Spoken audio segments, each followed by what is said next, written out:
Covid महामारी के बाद अब खुल रहे हैं उत्तर प्रदेश के स्कूल। 9वीं से लेकर 12वीं तक के छात्र जा सकेंगे स्कूल। 16 अगस्त से ये स्कूल खुल रहे हैं। हम पूरी डिटेल आपको बताएंगे। रामपुर में आजम खान की बनाई हुई जौहर यूनिवर्सिटी का गेट तोड़ा जा सकता है। क्या है इसके पीछे की वजह, हम ये भी बताएंगे।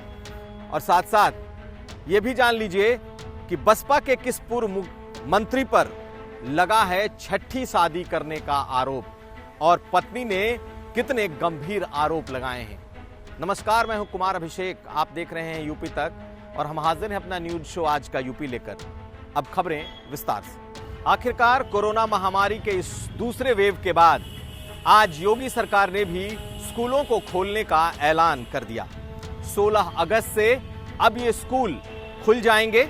9वीं क्लास से लेकर 12वीं क्लास के छात्र अब अपने अपने स्कूल जा सकेंगे, लेकिन कोविड का जो प्रोटोकॉल है उसका पालन करना होगा। सरकार ने आज इस पर विस्तृत समीक्षा की है। मुख्यमंत्री के साथ आज टीम 9 की बैठक में इस पर फैसला हो गया है। 1 से लेकर 8वीं क्लास तक के स्कूल फिलहाल नहीं खुलेंगे। 9वीं से लेकर 12वीं तक के जो क्लासेस खुलेंगे उसे 2 पालियों में पढ़ाया जाएगा, यानी कि 4-4 घंटे की 2 अलग अलग पालियों में यह पढ़ाई होगी और 50% से ज्यादा बच्चे एक पाली में नहीं आ पाएंगे। यानी कि स्कूल तो खोला जा रहा है, कोविड प्रोटोकॉल के साथ खोला जा रहा है। 9वीं से 12वीं तक के क्लासेस खोले जा रहे हैं, लेकिन पूरे स्कूल के बजाय 8 घंटे के बजाय अब 4-4 घंटे का ये क्लास होगा। 16 अगस्त यानी 15 अगस्त के अगले दिन से ये क्लासेस खुल जाएंगे और कोरोना के इस महामारी के बाद बच्चे पहली बार स्कूल का आनंद ले सकेंगे। हालांकि पहली से लेकर 8वीं तक के बच्चों के लिए फिलहाल स्कूल नहीं खुल रहे हैं। 9वीं से 12वीं तक के स्कूल जब सुचारू रूप से चलने लगेंगे उसके बाद ही सरकार इस पर कोई फैसला लेगी।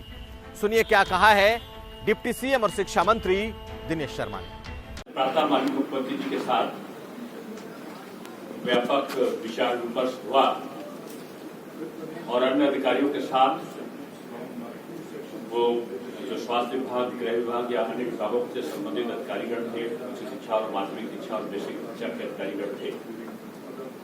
व्यापक विचार विमर्श के बाद ये निर्णय हुआ कि जो हमारे माध्यमिक के विद्यालय हैं और माध्यमिक के विद्यालयों में भी जो कक्षा 9 से 12 तक के हैं, अभी केवल हम उन्हीं विद्यालयों में पठन पाठन की प्रक्रिया को करेंगे, यानी कक्षा 1 से और 8 तक के विद्यालयों के बारे में बाद में निर्णय किया जाएगा।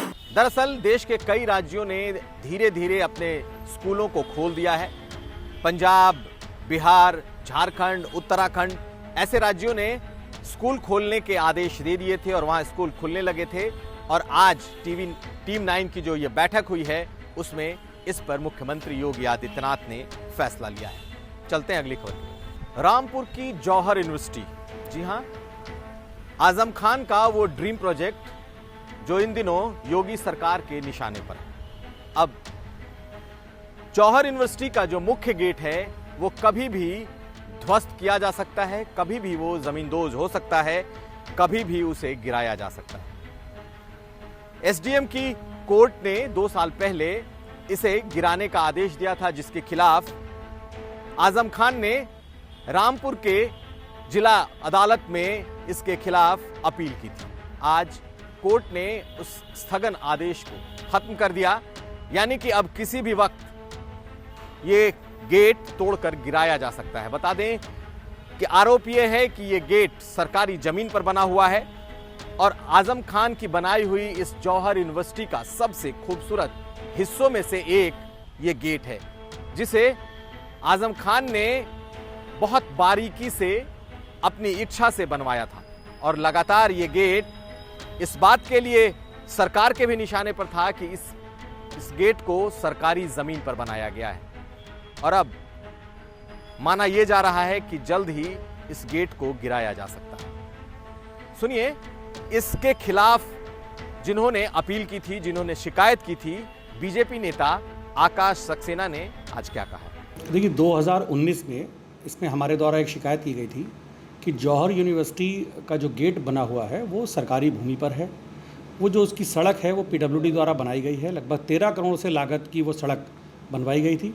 उस पर ये जौहर यूनिवर्सिटी का गेट बना हुआ था। हमने इसकी शिकायत की और तत्कालीन SDM सदर PP तिवारी साहब की कोर्ट में ये वाद दर्ज हुआ था। वहाँ से SDM सदर ने उस गेट को के विरुद्ध जो की गई थी शिकायत थी उसको सही पाया और गेट को तोड़ने के आदेश दिए थे। उसके बाद आज़म खान और उनका पक्ष इस फैसले के अगेंस्ट डिस्ट्रिक्ट कोर्ट में गया। डिस्ट्रिक्ट कोर्ट में जाने के बाद वहाँ 2 वर्ष तक इसकी मामले की सुनवाई चली। उन्होंने अपना पक्ष रखा, हम लोगों ने अपना पक्ष रखा और आज उनकी दोनों अपीलों को वो खारिज कर दिया गया है।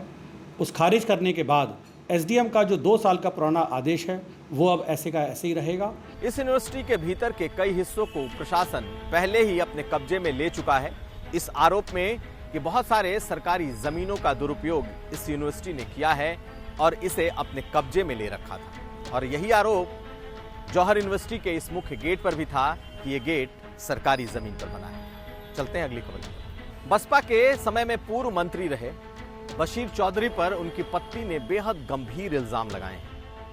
बशीर चौधरी की पत्नी ने आरोप लगाया है कि उसके पति पिछले कुछ सालों से कई महिलाओं के साथ उसके संबंध हैं। वो खुद तीसरी पत्नी हैं और अब वो छठी शादी करने जा रहे हैं। और यह इल्जाम लगा है बसपा के एक पूर्व नेता और मंत्री पर।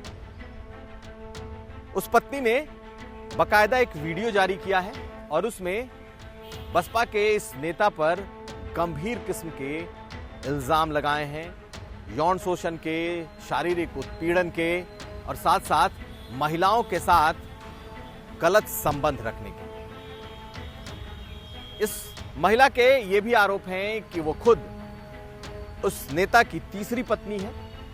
उसका विवाद भी चल रहा है, लेकिन जब उसने उसकी छठी शादी रोकने की कोशिश की तो उस नेता ने उसे भगा दिया, निकाल दिया और अब वो 2 बच्चों के साथ कहां जाए।